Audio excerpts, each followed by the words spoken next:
Hello friends, मैं Swati sister आप सभी का स्वागत करती हूं अपने चैनल में इस न्यू वीडियो के साथ एंड साथ में ही आप सभी को हैप्पी न्यू ईयर।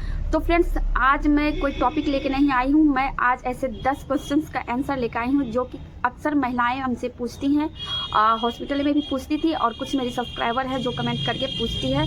तो मैं उन्हीं का आज आंसर देने वाली हूं। आप लोग के ही कुछ ऐसे 10 क्वेश्चंस है जिसका मैं आज आंसर देने वाली हूं। तो आज का वीडियो बहुत ही इंपॉर्टेंट है और बहुत ही महत्वपूर्ण है। ये क्वेश्चन जो मैं लेकर आई हूँ सभी प्रेग्नेंट लेडी के मन में होती है, और जेंट्स अगर हैं तो कृपया ये वीडियो ना देखें, स्किप कर दें। अगर कोई गर्ल्स भी है तो ये वीडियो देख सकती है, कंटिन्यू कर सकती है। तो चलिए स्टार्ट करते हैं बिना किसी देरी का आज का ये क्वेश्चन आंसर वीडियो। तो मैं इसमें पहला क्वेश्चन ये नोट डाउन की हूँ, जो इंटरनल चेकअप क्यों होता है, क्या इससे दर्द होता है? तो फ्रेंड्स, इंटरनल चेकअप जब आप लेबर पेन में हॉस्पिटल पहुंचते हैं तो इसलिए किया जाता है ताकि आपके डिलीवरी का अंदाज़ा लगाया जा सके कि आपकी डिलीवरी कब होने वाली है और आपका बच्चेदानी का मुंह कितना खुला है और आपका बेबी का पोजीशन हेड ऑन पोजीशन है या ब्रीच है या बच्चा कौन से पोजीशन में है, ये पता चलता है इंटरनल चेकअप से। तो इंटरनल चेकअप इसलिए ज़रूरी है। और दूसरा क्वेश्चन था, क्या इसमें दर्द होता है?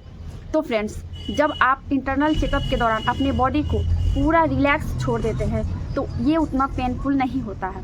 और अगर इंटरनल चेकअप के दौरान आप अपने बॉडी की मांसपेशियों को टाइट कर लेते हैं, थाई के मसल्स को एकदम टाइट कर लेते हैं, तो ये पेनफुल होता है। तो इसलिए जब भी आपका इंटरनल चेकअप हो, यानी कि इसको हम लोग की भाषा में पीवी बोलते हैं, यानी कि पर वेजाइना टेस्ट, और ये और बार बार ये नहीं किया जाता है। अगर आपका डायलिटेशन 2 सेंटीमीटर है यानी कि 2 फिंगर है तो उसके बाद 4 घंटे के बाद फिर किया जाता है। और ये समय और स्थिति के हिसाब से टाइमिंग इसकी रहती है और घंटे घंटे नहीं किया जाता है, नहीं तो इन्फेक्शन होने के चांस होते हैं। तो चलिए चलते हैं दूसरी क्वेश्चन की तरफ। क्या लेबर रूम में जेंट्स स्टाफ होते हैं? तो देखिए फ्रेंड्स, ज़्यादातर डिलीवरी रूम में जेंट्स स्टाफ नहीं होते हैं। लेडीज डॉक्टर होती है, नर्स होती है, मिडवाइफ्स होती है, दाई होती हैं। और जेंट्स स्टाफ अगर सिजेरियन होता है तो उसमें रहते हैं, लेकिन नॉर्मल डिलीवरी वाले रूम में जेंट्स स्टाफ नहीं होते हैं। और रेयर केस में जब क्रिटिकल कंडीशन होती है, जब लेडीज से नहीं संभल पाता है, तो वैसे केस में कुछ जेंट्स स्टाफ को बुलाया जाता है, नहीं तो नहीं। तो चलिए नेक्स्ट तीसरी क्वेश्चन की तरफ चलते हैं। नॉर्मल डिलीवरी में कितना भयंकर दर्द होता है? तो देखिए फ्रेंड्स, नॉर्मल डिलीवरी में पेन तो होता ही है, ये तो सभी जानते हैं कि माँ बनना इतना आसान नहीं है, लेकिन दर्द की गणना नहीं कर सकते हैं क्योंकि हर महिला का बॉडी अलग होता है और हर महिला के बॉडी में अलग अलग दर्द सहने की क्षमता होती है। लेकिन अगर वर्किंग वुमेन है जो चलती फिरती रहती है तो उसको दर्द जो आपका नॉर्मल पीरियड्स में दर्द होते हैं उससे कुछ ज़्यादा दर्द होते हैं। और भयंकर दर्द कंटिन्यू नहीं होता है। अगर भयंकर दर्द कंटिन्यू होगा तो ये तो भगवान भी जानते हैं कि महिला को सहने की शक्ति देते हैं, तो इसलिए दर्द तो भयानक होता ही है, लेकिन दर्द की टाइमिंग कम होती है, मतलब रुक रुक के दर्द होता है जिससे कि महिला राहत में रहती है। और जब पुश करने का टाइम आता है उस टाइम पे बहुत ही तेज़ दर्द होती है और उस टाइम ऐसा लगेगा कितना पुश करे, खुद पुश इतना करे कि बेबी जल्दी हो जाए, और उस वक्त कुछ नहीं होता। और जैसे ही बेबी होती है तो माँ का पेन रिलीफ हो जाता है। चलिए नेक्स्ट क्वेश्चन की तरफ। नेक्स्ट क्वेश्चन है, डिलीवरी के दौरान क्या पोटी सुसु बाहर आ जाती है? शर्माने की बात नहीं है। जी हाँ, बहुत सी महिलाओं को डिलीवरी के दौरान पोटी आ जाती है। और पोटी सुसु इसलिए आ जाती है अगर आपको कब्ज की प्रॉब्लम रही होती है और उसके दरमियान आपको लेबर पेन आ जाता है और जैसे ही आप डिलीवरी रूम में जाते हैं तो आपके बच्चे का सर जो कि वेजाइना के रास्ते में धकेल रहा होता है, यूट्रस का 2 भाग होता है, पीछे वाला भाग जो होता है, आगे वाला भाग खुल जाता है, उससे बच्चे के हेड वेजाइना के रास्ते में आता है और पीछे से धक्का देता है बच्चेदानी बच्चे को, तो बच्चे का सिर जो होता है वो आपके मूत्राशय और मलाशय पे पड़ता है, जिसकी वजह से अगर थोड़ी सी भी पोटी लगी हुई रहती है तो वो बाहर आ जाती है। और ये सभी महिलाओं का नहीं होता है, तो अंदर जाने के बाद बहुत सी महिलाएं जिसको कब्ज की रहती है उसे एनीमा दिया जाता है, जो कि पैखाने के रास्ते दिया जाता है, जिससे कि पोटी खुल के आ जाती है। तो वैसे केस में पोटी सुसु नहीं आती है। अदरवाइज पोटी सुसु जब बच्चे बाहर निकालने के लिए पुश कर रही होती है तो उस टाइम में पोटी आ जाती है। ये कॉमन सी बात है, इसमें शर्माने वाली कोई बात नहीं। नेक्स्ट क्वेश्चन है, नॉर्मल डिलीवरी के दर्द से बचने के लिए क्या सिजेरियन सेक्शन करवा सकते हैं? तो देखिए फ्रेंड्स, मैं इसमें यही राय करूँगी एज ए सिस्टर कि अगर आप नॉर्मल डिलीवरी के दर्द से बचना चाहते हैं और उसके से बचने के लिए सिजेरियन सेक्शन करवाते हैं तो ऐसा नहीं करवाइए। सिजेरियन तभी चॉइस कीजिए जब आपके साथ कोई कॉम्प्लिकेशन है, आपके बच्चे ने गले में 2-3 राउंड नाल लपेटे हुए है, आपका ब्रीच है, ब्रीच में भी कौन सा ब्रीच, जिसका बेबी हेल्थ का वेट ज़्यादा हो ऐसा ब्रीच है, या फिर आपको जेनेटिक कोई कॉम्प्लिकेशन है, एक्लेम्सिया है, या आपका बीपी बढ़ा हुआ, मतलब कोई भी कॉम्प्लिकेशन है तो ऐसे केस में ही आप सिजेरियन सेलेक्ट करें।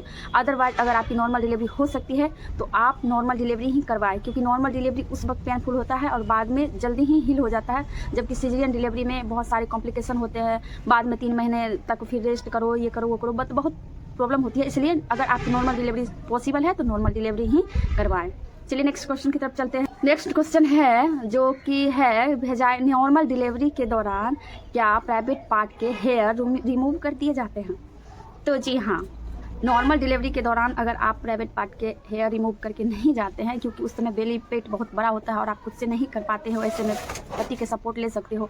अगर आप नहीं भी किए हुए होते हो तो जैसे ही आप हॉस्पिटल जाते हो तो उस टाइम जो वहाँ की दाई होती है सबसे पहले आपका प्राइवेट पार्ट का हेयर रिमूव कर देती है। इसमें कोई शर्माने वाली बात नहीं है, क्योंकि इन्फेक्शन के चांस होते हैं उस वक्त, इसलिए वहाँ के हेयर रिमूव कर दिए जाते हैं। तो नेक्स्ट क्वेश्चन था, क्या नॉर्मल डिलीवरी के दौरान सभी प्रेग्नेंट लेडी को चीरा लगाया जाता है? तो फ्रेंड्स देखिए, नॉर्मल डिलीवरी के दौरान सभी महिलाओं को चीरा नहीं लगता है। चीरा मतलब ऐसे कंडीशन में लगाया जाता है जिसका बेबी का हेड ज़्यादा बड़ा रहता है और हेड निकलने में प्रॉब्लम होता है और जगह कम होती है, बच्चे को केपुट बनने का खतरा रहता है, तो उस टाइम चीरा लगाया जाता है। अदरवाइज ये हर महिला को नहीं लगाया जाता है। जो पहली बार माँ बन रही होती है उसमें चीरा लगाया जाता है, और जो दूसरी या तीसरी बार माँ बन रही होती है तो उसमें चीरा नहीं लगाया जाता है। अगर आपकी, ये मोस्ट इंपॉर्टेंट क्वेश्चन है, अगर आपकी डिलीवरी डेट यानी कि जो आपके सिस्टर या फिर डॉक्टर ने एक डेट दी है जो माहवारी से निकाला गया है और वो आपकी संभावित प्रसव की तिथि है, वो डेट निकल गई है, तो आपको क्या करना चाहिए? क्या सिजेरियन करवाना चाहिए या नॉर्मल डिलीवरी का वेट करना चाहिए? तो देखिए डियर फ्रेंड्स, अगर आपकी LMP से जो EDD निकाला गया वो डेट आपकी निकल गई है, यानी कि नॉर्मली 37 से 40 सप्ताह के बीच आपका नॉर्मल डिलीवरी का टर्म माना जाता है। और अगर 40 सप्ताह का जो डेट आपको दी है डॉक्टर या नर्स ने वो निकल जाती है तो आप सिजेरियन का वेट ना करें, आप पहले डॉक्टर से जाके मिलें। हो सके तो आप कस्टर्ड ऑयल भी आप पी सकती हैं और डॉक्टर से मिलें। उसके बाद आप अपना रेगुलर चेकअप करवा लें, आपके बच्चे की धड़कन क्या है। अगर सब कुछ नॉर्मल है तो 1 सप्ताह आप वेट कर सकती हैं, और अगर 1 सप्ताह के अंदर भी आपकी डिलीवरी नहीं हुई है तो आप डॉक्टर को बोल के आर्टिफिशियल पेन ले सकते हैं और उसको लेके आप देख सकते हैं कि आपकी डिलीवरी हो रही है नहीं। अगर नहीं हो रही है तो फिर आपको जो डॉक्टर बोलते हैं वो आपको करवाना चाहिए। तो नेक्स्ट क्वेश्चन की तरफ चलते हैं।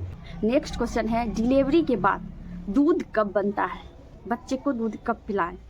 तो देखिए फ्रेंड्स, बहुत सारी महिलाओं का बॉडी अलग अलग होता है। बहुत सी महिलाओं को दूध जल्दी बन जाता है और बहुत सी महिलाओं को 2-3 दिन लग जाते हैं।